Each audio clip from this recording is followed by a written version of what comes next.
Algo está pasando en el mundo, y la Biblia lo anunció hace siglos. Y hoy parece cumplirse delante de nuestros ojos. Guerras, crisis, confusión espiritual, señales que muchos ven, pero pocos comprenden. Hace más de 2000 años, Jesucristo habló de estos tiempos y advirtió que estas cosas sucederían. En este mensaje vamos a detener por un momento el ruido del mundo para escuchar algo más importante, el tic-tac de Dios. Y cuando terminemos, probablemente no volverás a ver la realidad de la misma manera. El tic-tac digital, tecnología y la marca. Vivimos rodeados de lo que llamamos magia tecnológica. Un mundo donde los deseos se cumplen al instante. Pero la Biblia advierte que en el sistema de este mundo nada es verdaderamente gratis. Incluso Jesús dijo, guardaos de toda avaricia, porque la vida del hombre no consiste en la abundancia de los bienes que posee. Lucas 12:15. Cada avance tecnológico conlleva un costo invisible. El tic-tac que oímos es el sonido metálico de una trampa que se cierra, el sistema digital que confina nuestra libertad. El engaño de la conveniencia. El mal no vendrá con cuernos ni tridente, sino vestido de eficiencia y seguridad. La gente cederá su libertad no por miedo, sino por comodidad. Históricamente el comercio era personal, imposible de rastrear completamente. Hoy, tu dinero ya no es metal ni papel sino datos, permisos almacenados en bases de datos. En la Biblia esto se profetizó. Apocalipsis 13 describe un sistema global de control donde se les pusiese una marca en la mano derecha o en la frente, y ninguno pudiera comprar ni vender, sino el que tuviese la marca o el nombre de la bestia. Durante siglos fue imposible implementar esto a escala mundial, pero hoy la infraestructura digital, la inteligencia artificial y los satélites han preparado el terreno. Ya no se está preparando el escenario final. El escenario está listo. Profecía, charagma y tecnología. El apóstol Juan usa la palabra griega charagma para marca, que significa una incisión grabada, la señal profunda que un dueño ponía en su ganado para afirmar, esto me pertenece. La tecnología moderna reproduce esta idea con datos biométricos, monedas digitales programables e implantes. Nada de esto es coincidencia. Encaja con precisión quirúrgica con la profecía bíblica. Sin embargo, la tecnología en sí no es el anticristo, sino el sistema operativo diseñado para su aparición. Lo que vivimos hoy es un ensayo general. Como Pablo advirtió, el anticristo vendrá con señales y prodigios mentirosos y con todo engaño de iniquidad. No nos sorprenda que algunos milagros vengan del ámbito digital. Cada supuesto avance debe ser examinado bajo la palabra de Dios, no aceptado ciegamente. El sello de Dios versus la marca del mundo. Si el sistema nos marca para controlarnos, es porque Dios ya tiene un plan de propiedad sobre nosotros. Mucho antes de que existiera un chip, la Escritura anunció que los creyentes seríamos sellados con el Espíritu Santo, Efesios 1:13. La promesa eterna de Dios dice, tú me perteneces porque Cristo murió por ti. Yo te compré no con datos ni algoritmos, sino con mi propia sangre. Esto es diametralmente opuesto al sistema del anticristo, que te dirá me perteneces porque yo te doy de comer y puedo apagarte. Jesús, en cambio, te dice, me perteneces porque yo te doy vida. Recordemos la tentación original en el Edén. La serpiente prometió a Eva que al comer del fruto sería como Dios, conociendo el bien y el mal. Hoy el hombre busca lo mismo mediante la tecnología, ser Dios a través del conocimiento digital. Pero el conocimiento sin Dios repite el mismo engaño. El reloj de Dios avanza hacia la medianoche. No permitas que la conveniencia a costa de tu piedad te seduzca. Antes de aceptar cada avance, pásalo por el filtro de la oración y la palabra. ¿Qué prefieres, la estampilla de un sistema condenado o el sello del Espíritu Santo? La potencia muda, el misterio del silencio profético. Si hoy vemos en el mapa la potencia que domina cielos, mares y economía, la Biblia sorprendentemente guarda silencio sobre ella en la historia final. No es un olvido divino, sino una señal de juicio. Dios profetiza alianzas del norte, Ezequiel 38, y del oriente, Apocalipsis 16, pero el águila del oeste no aparece en esas negociaciones proféticas. Por ejemplo, Ezequiel anuncia invasiones del norte, nombrando pueblos como Togarma en los confines del norte. Del mismo modo, Apocalipsis habla de preparar el camino a los reyes del oriente y de espíritus inmundos que reúnen a los reyes de la tierra. En ninguna de estas visiones figura la superpotencia occidental, es una omisión reveladora, no un olvido. Coaliciones finales. La Biblia menciona Ezequiel 38 a 39, invasión de Gog desde el norte, y Apocalipsis 16, los reyes del oriente preparados para la batalla. También señala en Lucas 21-24 que Jerusalén será hollada por los gentiles, hasta que se cumplan los tiempos de los gentiles. Esto muestra que el foco profético siempre regresa a Jerusalén. Las Escrituras enseñan que antes del quebrantamiento es la soberbia. El silencio de Occidente se debe en parte a su propia altivez interna. Ha expulsado a Dios de leyes y escuelas, y el vacío se llena de caos moral. La corrupción interna y el orgullo nacional harán que la gran potencia caiga sin necesidad de invasión externa. Transferencia de poder. La historia no es cíclica sino lineal, girando de vuelta a Jerusalén. Cuando la sombra de Occidente declina, resurge el león de Judá. Apocalipsis 5:5 proclama: He aquí, el león de la tribu de Judá, que ha vencido. Él es el Rey eterno cuyo reino perdura más allá de dólares o fronteras.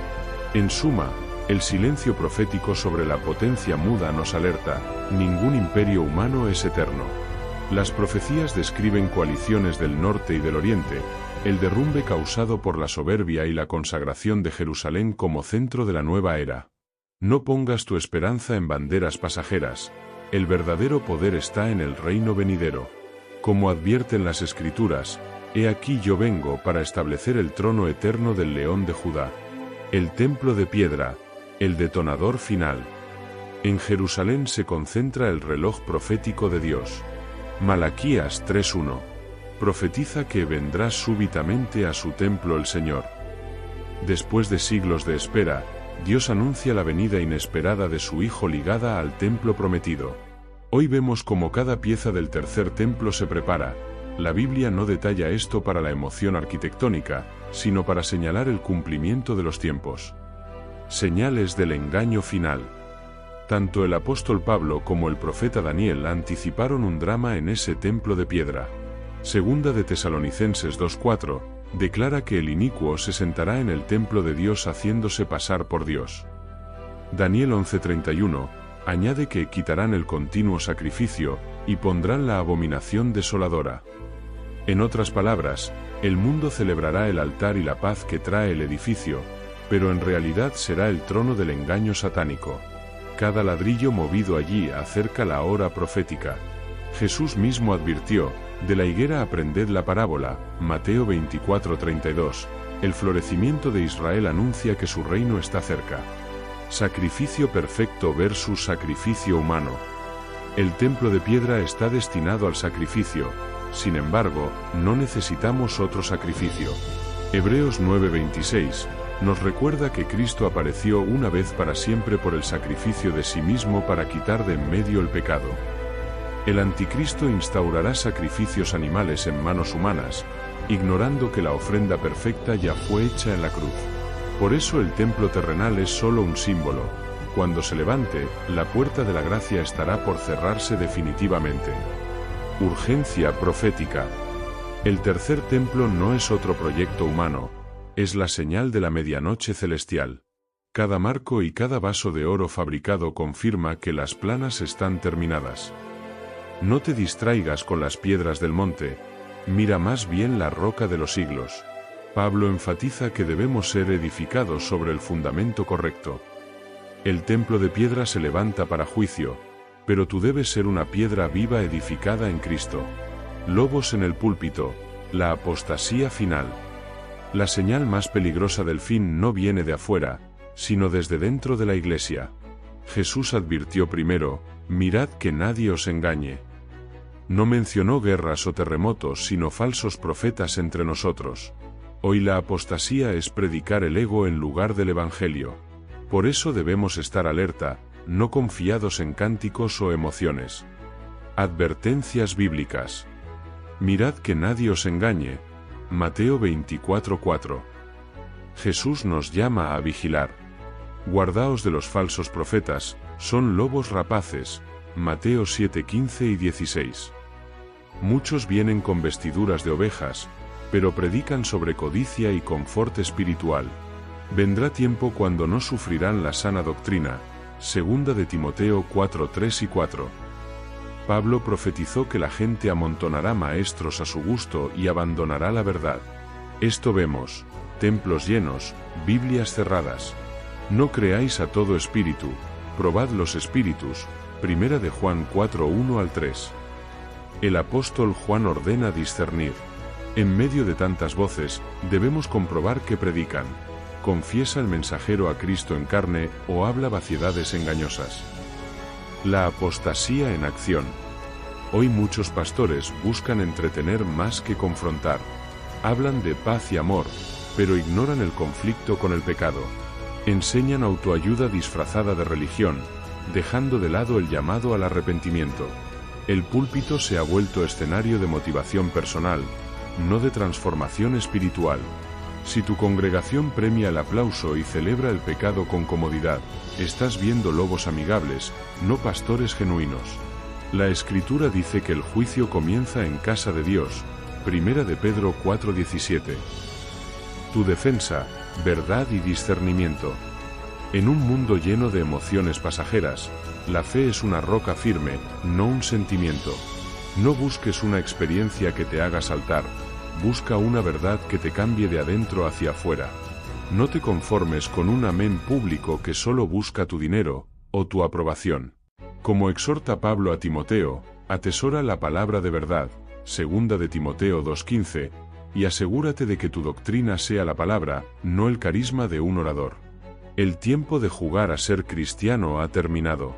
Cristo no busca admiradores de hombres, sino adoradores en espíritu y verdad. Juan 4:23. Cuida tu lámpara y tu aceite, parábola de las vírgenes, vigila tu doctrina. La puerta de la gracia pronto cerrará y Cristo vendrá como ladrón. Bienaventurado el que vela. Apocalipsis 16:15. En medio de la confusión de lobos, ¿reconoces aún la voz del buen pastor? Cielos extraños. El fenómeno que prepara el escenario para la gran mentira. ¿Has mirado al cielo últimamente? Lo que antes era ciencia ficción hoy aparece en informes oficiales, por ejemplo, reportes del Pentágono. Los gobiernos admiten la presencia de objetos que desafían la física, pero la Biblia propone una explicación muy distinta. No son vecinos de otro planeta, sino señales de lo sobrenatural. Jesús profetizó que en los últimos tiempos habrá señales en el sol, en la luna y en las estrellas, y en la tierra angustia de las gentes, confundidas a causa del bramido del mar y de las olas. Este pasaje, Lucas 21:25, forma parte del discurso escatológico de Cristo y advierte de fenómenos cósmicos que aturdirán a las naciones. En su contexto, esas señales son manifestaciones de los tiempos finales, no meros eventos astronómicos comunes. Jesús fue específico: habrá señales en el sol, en la luna y en las estrellas. Así lo refuerza el apóstol Pablo: no tenemos lucha contra sangre y carne, sino contra principados, contra huestes espirituales de maldad en las regiones celestes. En Efesios 6:12, Pablo recuerda que la verdadera batalla no es contra seres humanos, sino contra ejércitos demoníacos en el ámbito celestial. Huestes espirituales indica fuerzas invisibles que operan entre las estrellas. En otras palabras, detrás de las luces extrañas puede haber engaños de lo alto. La Biblia pinta un escenario de guerra espiritual. Cuando vemos lo aparentemente extraterrestre, la Escritura identifica esos fenómenos con la actividad de las tinieblas, Satanás y sus ángeles caídos. Escucha bien, el mundo está siendo preparado para un gran engaño. Cristo advirtió que vendrían falsos cristos y falsos profetas, y harán grandes señales y prodigios, de tal manera que engañarán, si fuere posible, aun a los escogidos. Mateo 24:24. Este versículo subraya que en el fin los falsos líderes obtendrán el poder de hacer milagros aparentemente divinos para confundir a la humanidad. El libro de Apocalipsis presenta al propio diablo como la serpiente antigua que se llama Diablo y Satanás, el cual engaña al mundo entero. Apocalipsis 12:9. Nadie está a salvo del fraude espiritual. Aun los que desconocen la Biblia pueden verse sorprendidos por un milagro de otro mundo y creer estar ante seres de luz. El apóstol Pablo detalló este plan de engaño en 2 de Tesalonicenses 2, el inicuo vendrá, con todo poder y señales y prodigios mentirosos, y con todo engaño de iniquidad para los que se pierden, porque no recibieron el amor de la verdad para ser salvos. En ese pasaje Pablo explica que Dios permite que quienes rechazaron la verdad, el Evangelio, sean seducidos por un engaño poderoso. Dios les envía un poder engañoso, para que crean la mentira. 2 de Tesalonicenses 2:11. Esto suena muy parecido a la idea de un fenómeno omnimundial, una explicación sobrenatural encubierta, para ocultar la verdad bíblica. El sistema busca un Salvador que no sea Cristo, una narrativa que justifique lo paranormal sin llamar a arrepentimiento. Por eso se habla hoy de aliados del espacio o visitantes. Pero la Biblia identifica a esos auxiliares cósmicos como señuelos del error final, simplemente apariencias con señales mentirosas. No te dejes deslumbrar por las luces en el cielo si éstas te alejan de la luz del mundo. Jesús declaró: «Yo soy la luz del mundo, el que me sigue no andará en tinieblas». Él es la verdadera esperanza para la humanidad, no ningún ser de tecnología alienígena. Nuestra mirada debe estar en Cristo. El mismo Jesús dijo también que, al final, la única venida legítima será la suya. Verán al Hijo del Hombre viniendo sobre las nubes del cielo, con poder y gran gloria. Mateo 24:30. No espere naves espaciales ni hologramas. La Biblia promete un rey que regresará sobre nubes celestiales con autoridad y gloria. Nuestra redención no viene de otra galaxia, viene del trono de Dios. Los cielos sí dan avisos, pero anuncian el fin del dominio humano y la era de Cristo. Como Jesús prometió: «Cuando veáis que suceden estas cosas, levantad vuestras cabezas, porque vuestra redención está cerca». Lucas 21:28. En medio del ruido de las estrellas y la confusión cósmica, mantén la vista en la palabra de Dios. No mires a los lados, mira hacia arriba, a quien vino a buscarnos, no a galaxias lejanas. Tu redención está cerca, según la palabra, y llegará en verdadero poder y luz, no en engaño de máquina. El espacio ya no está callado. Las señales son claras. Pero en medio de la confusión, mantén tu mirada en la palabra. Porque cuando veas estas cosas suceder, no mires a los lados, mira hacia arriba. Tu redención está cerca. El amor se enfría. La peor crisis de nuestra era no es económica, es espiritual. Vivimos en la generación más hiperconectada de la historia. Tenemos el mundo en la palma de la mano, pero nunca antes el corazón del hombre había estado tan solo y tan frío. Estamos conectados a la red, pero desconectados de nuestra propia humanidad. El tic-tac digital nos ha dado velocidad, pero nos ha robado la piedad. Jesús dio una señal que define nuestra víspera, y por haberse multiplicado la maldad, el amor de muchos se enfriará. No dijo que el amor desaparecería, sino que se volvería frío. En el contexto del discurso escatológico de Jesús, esta frase, Mateo 24:12, advierte que el mal creciente en el mundo apagará la compasión, el amor se tornará egoísta y frío como hielo. Un amor de hielo es un amor que busca solo su propio beneficio, que usa a las personas y adora las cosas. Es el síntoma de una sociedad que ha expulsado a Dios de su centro. El apóstol Pablo describe esos últimos días con claridad. En los postreros días vendrán tiempos peligrosos, hombres amadores de sí mismos, ingratos, impíos, sin afecto natural, implacables. Aquí Pablo, en 2 de Timoteo 3:1-3, nos habla del declive moral, tiempos en que la gente perderá el amor natural, es decir, la ternura y el respeto mutuo dentro de la familia, y se volverá dura e indiferente. La pérdida del afecto natural se ve en familias divididas, en la indiferencia ante el dolor ajeno y en una violencia sin sentido. En esos días, lo bueno es llamado malo, y lo malo llamado bueno. El pecado ya no se oculta con vergüenza, sino que se celebra con orgullo. Por ejemplo, Pablo añade: no solo obran malas obras, sino que también se complacen con los que las practican. Romanos 1:32, hoy muchos no se avergüenzan de pecar, por el contrario, se regocijan con quienes caen en la trampa del mal. Cuando el amor por la verdad muere, el corazón del hombre se petrifica. Esta insensibilidad global, los tiempos peligrosos de Pablo, no es coincidencia, es la señal más clara de que el gran novio, Jesús, está a la puerta, Mateo 25:6. Sin embargo, en medio de este invierno espiritual, tú tienes un llamado diferente. En un mundo de hielo, tú debes ser el fuego de Dios. Tu amor auténtico, tu compasión sincera y tu integridad son la señal de que aún hay esperanza. No permitas que la maldad externa congele tu devoción interna. Recuerda, el aceite de la oración y la presencia de Dios es lo único que mantendrá tu corazón encendido mientras el mundo se congela. No busques religión, busca relación con Él. No busques emoción, busca transformación. Es hora de encender tu lámpara. La noche es avanzada y el frío aumenta. Pero recuerda, cuanto más oscura y fría es la noche, más brilla una sola vela encendida. ¿Eres parte del hielo del mundo, o eres el fuego que anuncia su venida? La medianoche, el gran final. La medianoche no es solo un instante en el reloj. En la Biblia simboliza la llegada inesperada del Señor. Como Jesús enseñó en la parábola de las 10 vírgenes, a la medianoche se oyó un clamor: «Aquí viene el esposo, salid a recibirle». Este clamor representa el momento en que el sistema humano colapsa y comienza el reino de Dios.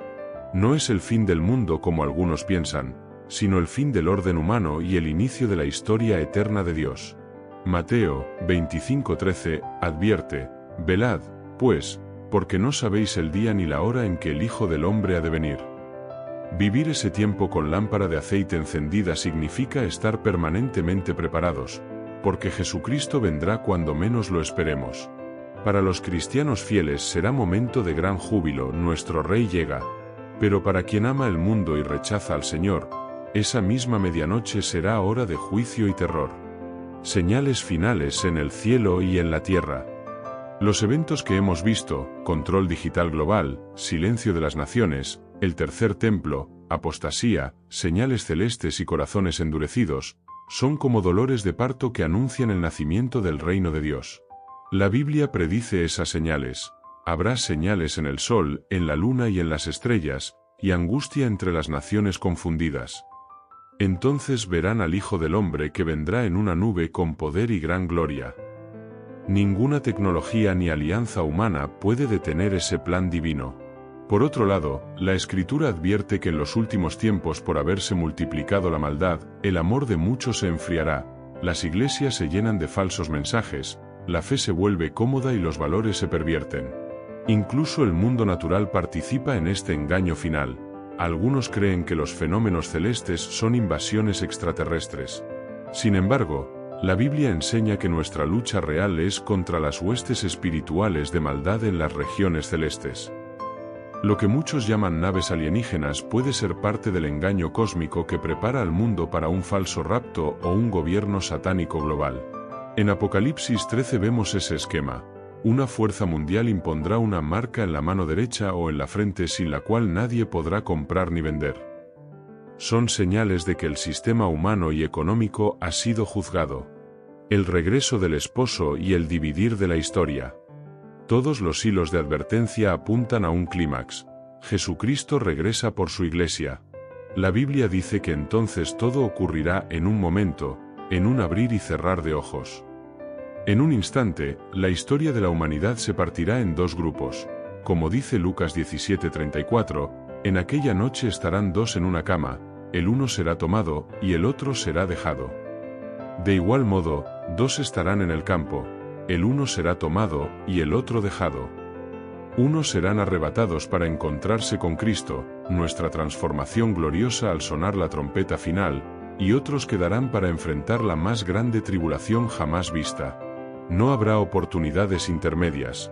En ese instante no existirá tal vez ni tiempo para renegociar la decisión. Como advierten las Escrituras, mas el que persevere hasta el fin, éste será salvo. Las vírgenes prudentes con aceite en sus lámparas entraron a las bodas y las necias quedaron afuera con la puerta cerrada. La pregunta que debe arder en el corazón hoy es: ¿tengo mi lámpara encendida con aceite? Mi fe es verdadera, no solo un ritual o una apariencia. Prepárate en santidad y esperanza. Este no es momento de apoyarse en religiones vacías, en instituciones humanas o en promesas de hombres. Debemos aferrarnos a la palabra de Dios y a la obra de Cristo en nuestro corazón. La señal definitiva del final no está en cosas de afuera, sino nuestra preparación interior, en la santidad, la hambre por Jesús y la obediencia divina que cultivamos aquí y ahora. Cada promesa de Dios está por cumplirse. Él mismo advirtió: «He aquí, yo vengo pronto». La medianoche será terrorífica para quien ama el mundo, pero la más gloriosa redención para quien ama al Señor. Como Cristo mismo proclamó: «Yo soy el Alfa y la Omega, el primero y el último», y vendrá con su galardón para recompensar a cada uno según sea su obra. El tiempo de gracia está por terminar. Si aún no has buscado verdaderamente al Rey, hazlo ahora. No pongas tu esperanza en un sistema condenado. En vez de eso, asegúrate de que tu nombre esté escrito en el libro de la vida del Cordero. Prepara tu lámpara, fortalece tu fe y vive con pasión por su venida. Vuestro Redentor vive y pronto sonará el toque final. Prepárate, porque Él viene pronto. Hemos llegado al final de este recorrido, pero no al final de la historia. Las señales están delante de nuestros ojos, recordándonos que el mundo que conocemos es temporal, pero lo eterno permanece. Las tecnologías pasarán. Los imperios caerán. Las voces de este mundo se apagarán. Pero hay dos realidades que permanecerán para siempre: la palabra de Dios y el destino eterno de tu alma. Tal vez mientras escuchabas estas palabras sentiste algo dentro de ti, una inquietud profunda, como si tu corazón recordara que fue creado para algo más grande que este sistema pasajero. Ese llamado no es casualidad, porque la historia se dirige hacia un momento decisivo, el día en que el Rey regresará. La pregunta no es si ese día llegará. La verdadera pregunta es: ¿estarás preparado cuando llegue? Aún hay tiempo. La puerta sigue abierta. La luz todavía puede encenderse. Hoy puedes acercarte a Dios, volver tu corazón a Él y preparar tu vida para lo eterno. Porque el reloj continúa avanzando. Las señales siguen apareciendo. Y el regreso de Jesucristo está más cerca de lo que muchos imaginan. Prepárate. Permanece firme. Y mantén tu lámpara encendida.